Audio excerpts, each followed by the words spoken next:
This might be one of the shortest and most impactful podcast episodes that you've heard in a long time.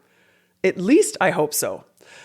Of all of the topics that I coach people on and that I speak about, I would say that personal branding and helping people articulate or narrate their unique brand makes the biggest impact. Typically, I run my coaching clients through several exercises to help them identify their unique brand, including, but not limited to, seeking input from others, taking personality tests, creating your personal Venn diagram, running through some mental exercises, reviewing formal work feedback and evaluations, completing worksheets that I assign, and lots more. And of all of these personal branding exercises, identifying their archetype is the one that they most often tell me is the most helpful. So I thought I'd spend an episode coaching you on how to identify your unique professional identity archetype and what you can do with this information to help you be your happiest and most successful self. Are you ready? Let's do this. Let's talk about talk. Welcome to Talk About Talk podcast episode number 183. What's my archetype? In case we haven't met, my name is Dr. Andrea Wojnicki. Please just call me Andrea. I'm an executive communication coach at Talk About Talk, where I coach ambitious executives like you to communicate with confidence and establish credibility so that you can achieve your career goals. The topics I cover are all focused on communication, including things like overcoming imposter syndrome, becoming a great storyteller, listening like a leader, nailing your formal presentations, establishing executive presence, and establishing your unique personal brand. You can learn from me through private one-on-one coaching, corporate workshops, keynote speeches, the boot camps that I lead, the archive of this podcast, and through my email newsletter. If you go to talkabouttalk.com, you can sign up for that newsletter right there. It's like getting free coaching from me every 2 weeks. And while you're on the talkabouttalk.com website, I encourage you to take the Archetypes quiz. That is the topic of this week's episode. I'm going to help you identify which of the 12 professional identity archetypes resonate most with you and what you can do with this insight. Just go to talkabouttalk.com/archetypes quiz. Okay. By the end of this episode, you're going to understand the power of identifying your professional identity archetype and how you can use your archetype to accelerate your career trajectory. Here's how this episode is going to go. First, I'm going to define archetypes for you. Give you the Archetypes 101 lecture. Don't worry, it'll be brief. Then I'm going to share a list of 12 professional identity archetypes. Your challenge is to identify which one or two of these archetypes resonate most for you. I encourage you to do this both qualitatively by listening to my descriptions and thinking about which one or two archetypes resonate most with you, and then also by taking the Archetypes quiz at talkabouttalk.com/archetypes quiz. This quiz is kind of like a personality test. It's going to help validate for you which archetype resonates the most. So let's start with this. What are archetypes?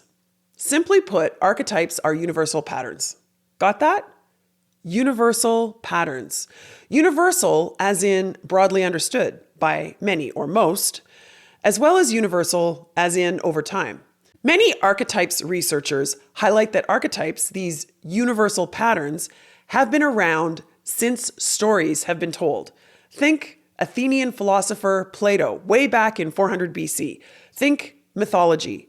If you consider the etymology of the term archetype, there's arche, which means beginning or origin, as in the word archaic. And then there's type or typos, as in pattern or model. More recently, just 100 years or so ago, Swiss psychiatrist Carl Jung talked about how archetypes relate to our collective unconscious. An aside, Carl Jung also developed several other important psychological concepts, such as the persona and extroversion and introversion. You know, at the end of every Talk About Talk podcast interview, when you hear me ask my guest, are you an introvert or an extrovert? Well, that's Carl Jung too. Anyway, I digress, but hat tip to Carl Jung. So, Carl Jung, he's the scholar who established that archetypes are innate representations that universally exist in our minds. These archetypes, or universal patterns, typically come in the form of two things, either characters or stories. And these universal patterns are commonly adopted by fiction writers and movie writers as a means to help us readers or audiences make sense of the story. Much of the research or the papers that you'll find talking about archetypes identify 12 common archetypes. So why should we take the time and the energy to identify which one of these 12 archetypes resonates most for us? Well, based on my experience coaching thousands of executives, I can tell you that this can be a very powerful exercise. First of all, people love being diagnosed. Who doesn't love completing a personality test and then reading the results and thinking, wow, that is me to a T? We feel seen and recognized. That's a good thing. But there is a lot more to this archetypes thing. Understanding your archetype can help you create your narrative. You can adopt the words and the phrases and the ideas associated with your archetype to describe your leadership style, your personality, your values. You get the idea. And you can do this knowing that this description, this archetype, will make sense to others. Based on all the research on archetypes, we know this is a universal pattern. It's not that you're walking up to people and explicitly declaring, I am a magician and a sage, but rather you reference your strengths and your passions in these terms. So, archetypes can help you clarify your narrative. They can also provide you with focus and direction.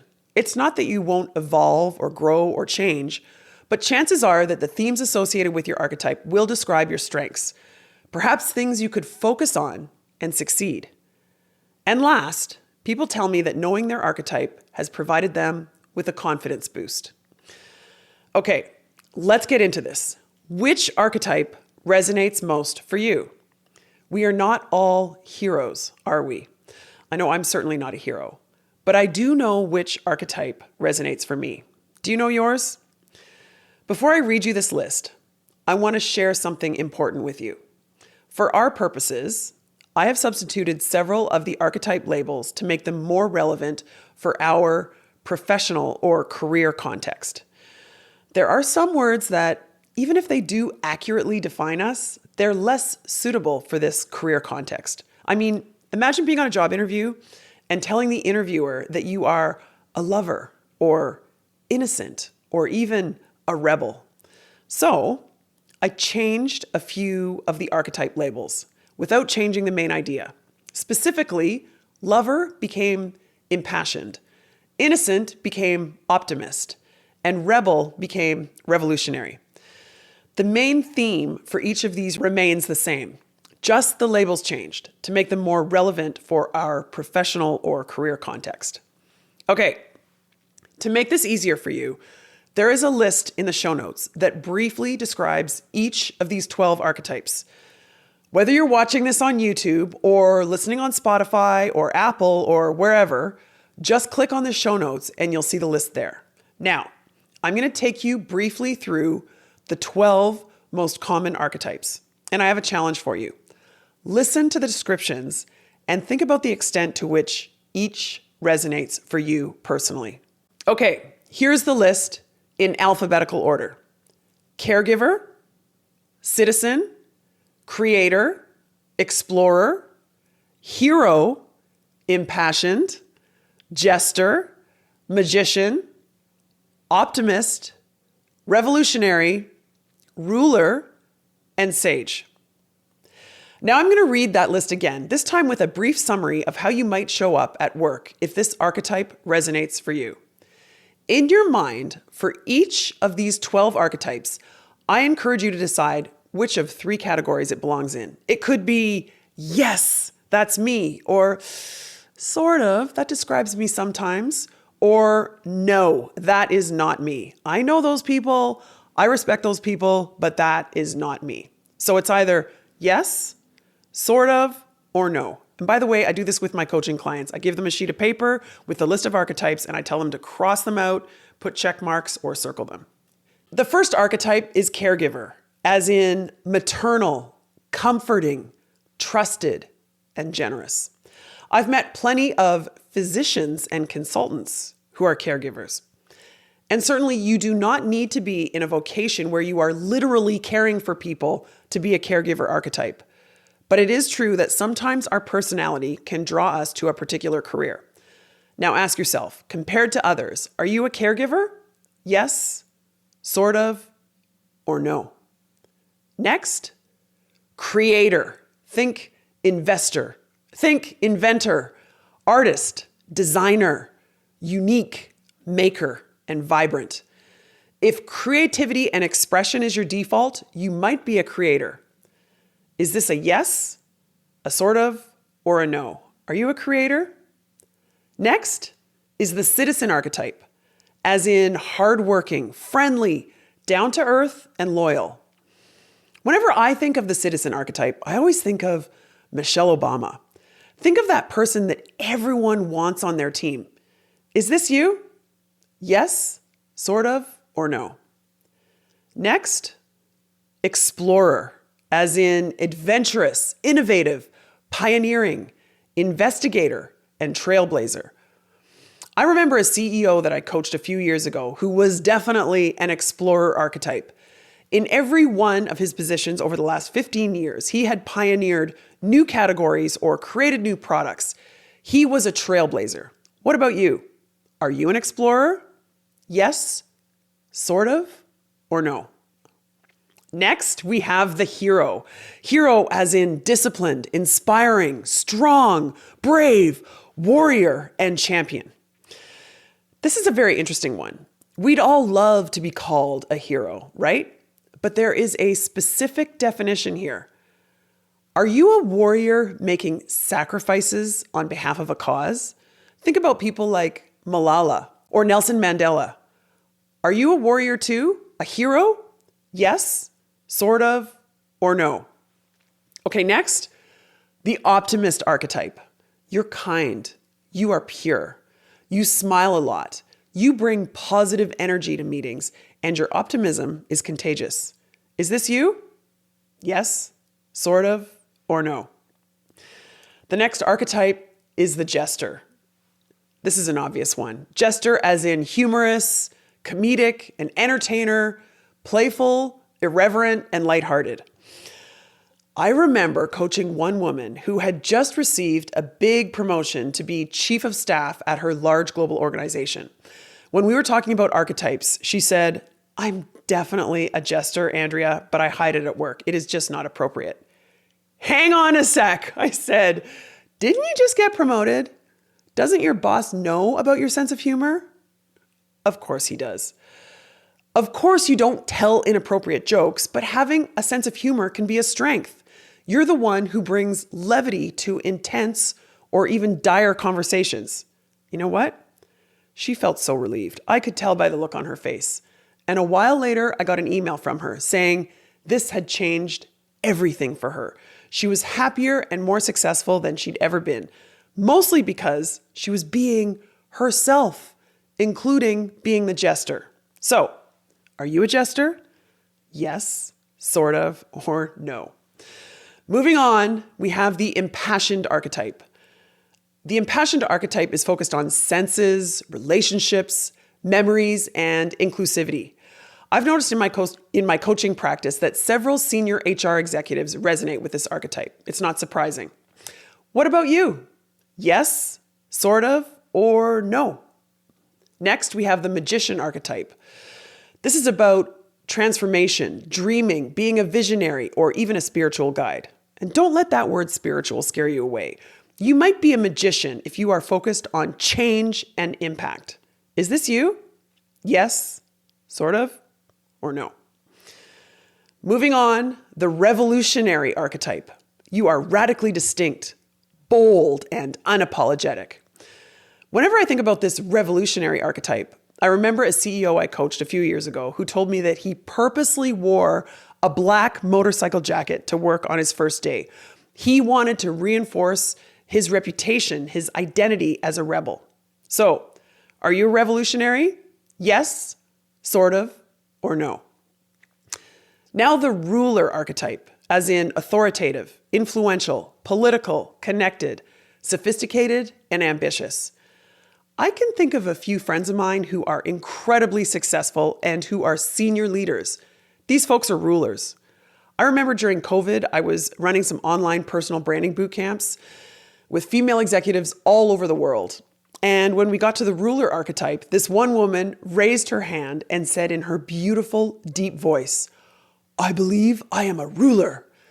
We all laughed. Yes, of course she's a ruler. You could tell immediately. It's amazing when you read a description and you know it's you. Okay, we're on to the last archetype, sage, as in learner, teacher, academic, analytical, and wise. Personally, I think I've been a sage since I was a young kid. Whenever we were playing house, like who's going to be the mom, who's going to be the dad, who's going to be the baby, who's going to be the dog, I would say, I want to be the teacher. What about you? Are you a sage? Yes, sort of, or no? And that is the last archetype. There are just 12. Sure, it's just 12, but I know it's a lot. That's why I included the list for you in the show notes. I mentioned that I'm a sage. Actually, I'm a combination of sage and magician. So sage, as in the learner, the teacher, the academic. Yeah, that's me, also known as a nerd. I'm also a magician. I hope to help you transform into a confident, exceptional communicator. My best day at work is when someone tells me that I help them improve or transform. So the question is, how should you feel when you've effectively identified your one or two archetypes? Let me tell you, you should feel excited. You should feel satisfied. Stories should come easy to illustrate you in your role as this archetype. This is your happy place.